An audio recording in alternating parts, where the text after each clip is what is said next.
उस आनंद मोहन को छुड़ाने की कोशिश की जा रही है। कितनी शर्म की बात है। और जो पलटू राम है, जो सुशासन का ढोल बजाते हैं और जिनका एक प्रिय डायलॉग है कि हम ना किसी को फंसाते हैं, हम ना किसी को बचाते हैं, वो आज आनंद मोहन को बचाने के लिए इतने आतुर क्यों हो रहे हैं? 15 महीने बाद लोकसभा चुनाव हैं और पलटू राम चाहते हैं कि आनंद मोहन की रिहाई करके मैं राजपूत वोट बैंक में सेंधमारी कर दूं। आनंद मोहन की अगर रिहाई होगी तो ये कृष्णैया साहब की शहादत का अपमान होगा। इसलिए आनंद मोहन की रिहाई नहीं होनी चाहिए। वो कोई नेल्सन मंडेला नहीं है। जब शहाबुद्दीन को तिहाड़ जेल भेजा जा सकता है बिहार से, ब्रजेश ठाकुर जो मुजफ्फरपुर बालिका गृह कांड वाला था, जब ब्रजेश ठाकुर को बिहार से तिहाड़ जेल भेजा जा सकता है, तो आनंद मोहन में क्या खासियत है कि इनको इनके गृह जिला में ही रखा जाएगा? मेरा खुद का बैचमेट है कुंदन कृष्णन आईपीएस में। जब वो सीनियर एसपी पटना था तो इसी आनंद मोहन ने, वो उस समय टीवी वालों ने काफ़ी दिखाया था, उसके साथ धक्का मुक्की कर दी थी। तो आप जब सीनियर एसपी के साथ धक्का मुक्की करते हैं ओपनली, तो ये तो कोई अच्छा आचरण आपका नहीं दिखाता है। आईएएस एसोसिएशन जो है, उसकी मतलब बुज़दिली पर, उसकी मतलब आप कहिए कायरता पर मुझे तरस आ रहा है कि इतने बड़े बड़े अधिकारी हैं और उनमें मुख्यमंत्री का ऐसा खौफ समाया हुआ है कि मुंह में दही जमा के बैठ गए हैं। कोई कुछ कहने वाला नहीं, एक प्रेस विज्ञप्ति तक नहीं आई है। तो क्या आईएएस एसोसिएशन सिर्फ आईएएस भवन में ये करने के लिए है, पार्टी करने के लिए है, कि सिर्फ बैठ के चिकन चिली खाने के लिए है? यदि ऐसा ही है तो आईएएस एसोसिएशन को भंग कर देना चाहिए। नमस्कार, आप लाइव बिहार देख रहे हैं। मैं हूं राजमोहन तिवारी।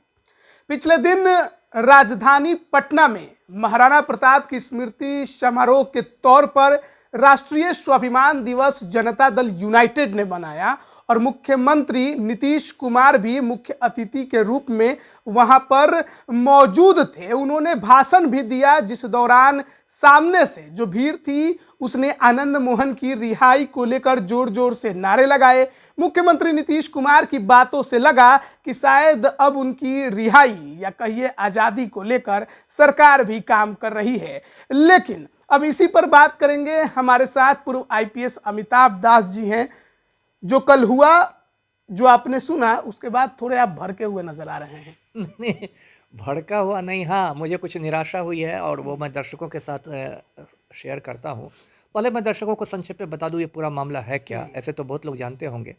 ऐसा हुआ था कि दिसंबर 1994 में 94 में मुजफ्फरपुर में एक बहुत खूंखार अपराधी की हत्या हो गई थी। छोटन शुक्ला नाम था उसका। छोटन शुक्ला की गैंगवार में हत्या हो गई थी और ये जो आनंद मोहन है, ये छोटन शुक्ला का लंगोटिया यार था। तो छोटन शुक्ला की जो शव यात्रा निकली, जनाजा जो निकला, तो उसका नेतृत्व तो आनंद मोहन और छोटन शुक्ला का भाई भुटकुन शुक्ला का रहा था। भुटकुन शुक्ला भी बाद में मारा गया गैंगवार में। उसी समय मतलब इत्तेफाक से, नेशनल हाईवे 28 की बात है, मुजफ्फरपुर की बात है, इत्तेफाक से गोपालगंज के उसमें डीएम थे मिस्टर जी कृष्णैया, जो 85 बैच के आईएएस अधिकारी थे। वो आ रहे थे और उनकी गाड़ी के आगे जैसा लिखा रहता है जिलाधिकारी गोपालगंज लिखा हुआ था। तो इन लोगों ने तुरंत पहचान लिया कि इसमें डीएम बैठे हुए हैं और इन लोगों ने कहा कि, जैसा कि मतलब पुलिस अनुसंधान में बात आई है, मैं तो कोई चश्मदीद था नहीं, लेकिन उसमें आनंद मोहन ने कहा कि भुटकुन इसको गोली मार दो, और उसका भुटकुन शुक्ला ने एक गोली मार दी। और सिर्फ उनकी हत्या तो की ही गई, उसका बेरहमी से उनके पूरे चेहरे को मतलब ईंटा से कुचल दिया गया। मतलब बिल्कुल एक हैवानियत जिसको कह सकते हैं, राक्षसी प्रवृत्ति आप जिसको कह सकते हैं, कि गोली मार के हत्या की जाती है और जब वो बेजान हो जाता है उनका शरीर कृष्णैया साहब का, तो उनका चेहरा बिल्कुल ईंट से मार के कूच दिया गया। और उसकी जो तस्वीरें छपी थी वो आप देख नहीं सकेंगे, इतनी विभत्स तस्वीरें थी। और मुझे आज भी याद है कि वो दिसंबर 94 में मैं मसूरी में था, लाल बहादुर शास्त्री एकेडमी में मैं ट्रेनिंग कर रहा था। मसूरी में आईएएस आईपीएस लोगों की शुरुआती ट्रेनिंग साथ साथ होती है। और मुझे अभी भी याद है कि जब ये खबर पहुंची तो बहुत हम लोग शर्मिंदा हुए थे, खास के बिहार के रहने वाले जितने भी प्रोफेशनल्स थे, हम लोग बहुत शर्मिंदा हुए थे कि क्या ये बिहार में हो गया है। और फिर लाल बहादुर शास्त्री एकेडमी में एक शोक सभा हुई कृष्णैया साहब के निधन पर। सारे जितने भी लोग ट्रेनिंग करते थे और वहाँ की जो फैकल्टी थी, डायरेक्टर, जॉइंट डायरेक्टर, सब लोग उसमें शरीक हुए और एक बहुत मतलब आप कह सकते हैं बिहार पर एक बदनुमा दाग लग गया।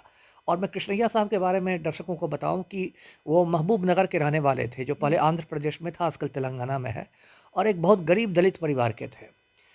उनके पिता जो थे, कृष्णैया साहब के जो पिता थे, वो रेलवे स्टेशन पर कुली का काम करते थे और बहुत गरीबी में उन्होंने पढ़ाई की और बहुत संघर्ष करके वो आईएएस बने थे और एक ईमानदार और अच्छे पदाधिकारी माने जाते थे। उनको बिहार कैडर मिला, बिहार आए और गोपालगंज के डीएम के रूप में उनकी नृशंस हत्या कर दी गई। अब देखिए बिहार में क्या ये अराजक हालत है। ये जो हमारे पलटू राम हैं, पलटू राम कल मिलर स्कूल में एक समारोह था महाराणा प्रताप की पुण्यतिथि को लेके। समारोह क्या था, बेसिकली राजपूतों का जुटान था। उसमें पलटू राम ने ऐलान किया, मैंने वीडियो देखा, जब कुछ लोगों ने आनंद मोहन को रिहा करने की मांग की तो पलटू राम ने ऐलान किया कि हम लोग तो कोशिश कर ही रहे हैं, आप उनकी पत्नी से पूछ लीजिए। तो पलटू राम की बातचीत से ऐसा लगता है कि आनंद मोहन को रिहा करने की कोशिश की जा रही है। अब देखिए ये कितनी दुर्भाग्य की बात है। पहली बात तो याद रखनी चाहिए कि आनंद मोहन कोई नेल्सन मंडेला नहीं है, है ना। वो कोई महान कार्य के लिए कोई जेल नहीं गए हैं। ऐसा नहीं है कि वो नेल्सन मंडेला हैं और उनको छुड़ाने के लिए पूरी दुनिया खड़ी हो जाए, ऐसा काम नहीं किया है। आनंद मोहन ने एक निर्दोष आईएएस अधिकारी को बहुत ब्रुटली मार डाला और पटना हाई कोर्ट से उनको मौत की सज़ा हुई थी। ये भी मैं दर्शकों को याद दिलाऊं, सज़ा में मौत हुई थी। बाद में सुप्रीम कोर्ट ने उसको उम्र कैद में तब्दील कर दिया, समझे ना। और देखिए कि उस आनंद मोहन को छुड़ाने की कोशिश की जा रही है, कितने शर्म की बात है। और जो पलटू राम है, जो सुशासन का ढोल बजाते हैं और जिनका एक प्रिय डायलॉग है कि हम ना किसी को फंसाते हैं, हम ना किसी को बचाते हैं, वो आज आनंद मोहन को बचाने के लिए इतने आतुर क्यों हो रहे हैं। तो साफ मतलब है कि 15 महीने बाद लोकसभा चुनाव हैं और पलटू राम चाहते हैं कि आनंद मोहन की रिहाई करके मैं राजपूत वोट बैंक में सेंधमारी कर दूं। तो एक बहुत दुख की बात है कि एक ओछी सी जातीय राजनीति की वजह से आप एक खूनी को जेल से निकालने वाले हैं और इस समय आपकी अंतरात्मा भी जग नहीं रही है, जबकि समय समय पर पलटू राम की अंतरात्मा भी जगती रहती है। जैसा कि वो आके कहते हैं कि मेरी अंतरात्मा जग गई, मेरी अंतरात्मा ने बता दिया। तो अभी पता नहीं अंतरात्मा रजाई में सो गई है, लगता है शीतलहर है। तो ये स्थिति है। अब देखिए दूसरी बात है कि आईएएस एसोसिएशन का जो रवैया है वो कितना शर्मनाक है। बिहार में एक अच्छा खासा आईएएस एसोसिएशन बना हुआ है आईएएस अफसरों का। आप कभी जाइएगा, पटना हवाई अड्डे के पास आईएएस भवन है, पीर अली खान मार्ग पर बड़ा सा आईएएस भवन है और उसमें इनका दफ्तर है और पार्टी शार्टी होती रहती है। और ये जो मुद्दा आया है, कृष्णैया साहब भी एक आईएएस अधिकारी थे और यदि आज उनके हत्यारे को रिहा किया जा रहा है तो ये कृष्णैया साहब की शहादत का अपमान है। मैं तो यही कहूँगा कि कृष्णैया साहब की शहादत का अपमान है। अब आत्मा परमात्मा होती है या नहीं मैं नहीं जानता कि उनकी आत्मा को कष्ट हो रहा होगा कि क्या हो रहा होगा, लेकिन सीधे शब्दों में कहें तो आनंद मोहन की जो रिहाई होगी अगर, तो ये कृष्णैया साहब की शहादत का अपमान होगा। लेकिन आईएएस एसोसिएशन वालों को देखिए, ये इतने बुज़दिल हो गए हैं, इतने कायर हो गए हैं कि मुंह में दही जमा के बैठ गए हैं, मुंह पर ताला लगा कर बैठ गए हैं। कायदे से होना चाहिए कि आईएएस एसोसिएशन का एक शिष्टमंडल को 4-5 पदाधिकारियों को मुख्यमंत्री से मुलाकात करनी चाहिए थी चीफ सेक्रेटरी के नेतृत्व में और कहना चाहिए था कि भाई ये बहुत गलत हो रहा है, कृष्णैया साहब की शहादत का ये अपमान होगा।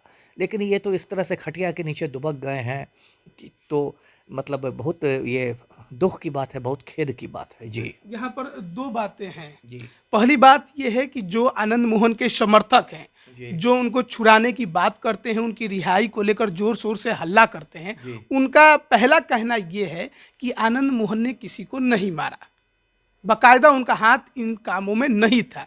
दूसरी बात, उनका ये कहना है कि पहले जब उम्र कैद की सज़ा होती थी तो 14 साल या 20 साल अधिकतम के बाद किसी को छोड़ दिया जाता था। आनंद मोहन ने उससे ज़्यादा समय जेल में बिता लिया है, ऐसे में अब ज़रूरत है कि उनको भी छोड़ दिया जाए। पहली बात तो ये आपने कहा कि उनके समर्थक कहते हैं कि उन्होंने हत्या ही नहीं की, तो जो उनके दलाल हैं, उनके चमचे हैं, उनसे और क्या आशा की जाएगी। ऐसी बात तो नहीं कि आनंद मोहन खुद से जेल चले गए। जो सुप्रीम कोर्ट है, हिंदुस्तान की जो सबसे ऊंची अदालत है, सुप्रीम कोर्ट में भी जो जस्टिस है उन्होंने भी सबूतों की पड़ताल की और तब जाके सजा दी। ऐसी बात तो नहीं कि ऐसे ही आनंद मोहन ऑटोमेटिकली जेल पहुंच गए हैं। तो जो सुप्रीम कोर्ट ने फैसला दिया, उसके पहले हाई कोर्ट ने भी उनको दोषी माना था, फिर सुप्रीम कोर्ट ने दोषी माना, तो इतने सबूत हैं। तो ये तो आप ज़बरदस्ती आप जातीय आधार पर यदि किसी गुंडे का समर्थन कर रहे हैं तो इस पर मैं कुछ नहीं कर सकता, लेकिन ये तो फैक्ट है क्योंकि ऐसा नहीं कि वो अंडर ट्रायल है, ऐसा नहीं कि वो विचाराधीन कैदी हैं, वो कन्विक्ट हो चुके हैं, दोष सिद्ध हो चुके हैं। पहली बात। दूसरी बात आपने कहा कि ये 20 साल और 14 साल वाली बात, ये बात पहले थी कि 20 साल की उम्र कैद होती थी और अच्छे आचरण पर 14 साल में छोड़ा जाता था। पहली बात, अच्छा आचरण किसको कहते हैं? मेरा खुद का बैचमेट है कुंदन कृष्णन आईपीएस में, जब वो सीनियर एसपी पटना था तो इसी आनंद मोहन ने, वो उस समय टीवी वालों ने काफ़ी दिखाया था, उसके साथ धक्का मुक्की कर दी थी। तो आप जब सीनियर एसपी के साथ धक्का मुक्की करते हैं ओपनली, तो ये तो कोई अच्छा आचरण आपका नहीं दिखाता है। तो और ये भी देखिए आनंद मोहन कितना मतलब तिकड़मबाज कह लीजिए, और बिहार में क्या हालात हैं कि इसने लगभग पूरी जो कैद है वो सहरसा जेल में ही काटी, जो सहरसा इसका मतलब गृह जिला है। कभी ये तिहाड़ जेल नहीं गया, जबकि मेरा ये कहना है कि जब शहाबुद्दीन को तिहाड़ जेल भेजा जा सकता है बिहार से, ब्रजेश ठाकुर जो मुजफ्फरपुर बालिका गृहकांड वाला था, जब ब्रजेश ठाकुर को बिहार से तिहाड़ जेल भेजा जा सकता है, तो आनंद मोहन में क्या खासियत है कि इनको इनके गृह जिला में ही रखा जाएगा, गांव ही में रखा जाएगा, ममहर में ही रखा जाएगा? ये कोई बात नहीं हुई ना। तो इन्होंने तिकड़म करके तो पहला काम किया कि भाई अपने गृह जिला में बैठे हुए हैं। अब उससे भी नहीं मन हुआ तो ये दिल मांगे मोर है कि नहीं, अब इनको रिहा ही कर दीजिए। जब रिहा हो जाएंगे तो इनके समर्थक हो सकता है हस्ताक्षर अभियान शुरू कर दे कि आनंद मोहन को भारत रत्न दिया जाए। तो ये तो एक मतलब बेशर्मों का खेल हो रहा है। अब मैं क्या कहूँ, अब बिहार की इस हालत पर मुझे रोना आता है और मैं क्या कर सकता हूँ कि क्या कहाँ से कहाँ चला गया। जिस बिहार की एक समय दुनिया में पहचान थी कि गौतम बुद्ध की धरती है, यहाँ गौतम बुद्ध ने ज्ञान प्राप्त किया, यहाँ चंद्रगुप्त हुए, अशोक हुए, आज हम गौतम बुद्ध से आनंद मोहन का रास्ता तय कर चुके हैं 2500 वर्षों में। यही बिहार देखिए, का अभी हाल है। तारीख का तो ऐलान हुआ नहीं है कि आनंद मोहन कब छूटेंगे कब नहीं छूटेंगे, लेकिन मुख्यमंत्री ने जो इशारा किया उससे लगता है कि जल्द ही अब उनकी आज़ादी के दिन नज़दीक आने वाले हैं। आप नाराज हैं और उससे भी ज़्यादा आप नाराज आईएएस एसोसिएशन पर हैं। बिल्कुल, मैं सीधे शब्दों में कहूँ, संक्षेप में कहूँ कि आनंद मोहन की अगर रिहाई होगी तो ये कृष्णैया साहब की शहादत का अपमान होगा। इसलिए आनंद मोहन की रिहाई नहीं होनी चाहिए। वो कोई नेल्सन मंडेला नहीं है।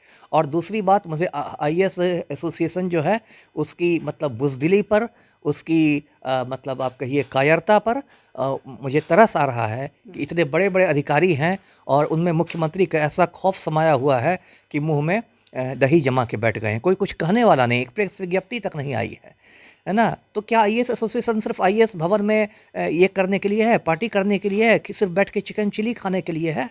यदि ऐसा ही है तो आईएएस एसोसिएशन को भंग कर देना चाहिए कि भाई हम चिकन चिली खाने के अलावा और कुछ करने लायक नहीं रह गए हैं। कृष्णैया साहब के हत्यारे को छोड़ा जा रहा है और हमारी हिम्मत नहीं है कुछ बोलने की, इसलिए आईएएस एसोसिएशन भंग किया जाता है। जैसे भी भारतीय कुश्ती संघ को भंग करने की मांग हो रही है, तो उसी के साथ साथ आईएएस एसोसिएशन को ही भंग कर दिया जाए। बेकार चिकन चिली खा खा के लोग अपना पेट निकाल रहे हैं। तो यही बातें मुझे कहनी है जी। बहुत बहुत धन्यवाद आपका हमारे साथ जुड़ने के लिए। तो देखिए, पिछले दिन जो नीतीश कुमार ने भाषण दिया और जिस प्रकार से उन्होंने कहा कि उनके लिए काम चल रहा है, जब भीर ने आनंद मोहन की रिहाई की बात की थी उस दौरान उन्होंने कहा कि हम आप जाकर उनकी पत्नी से भी पूछ लीजिए कि हम क्या कुछ कर रहे हैं।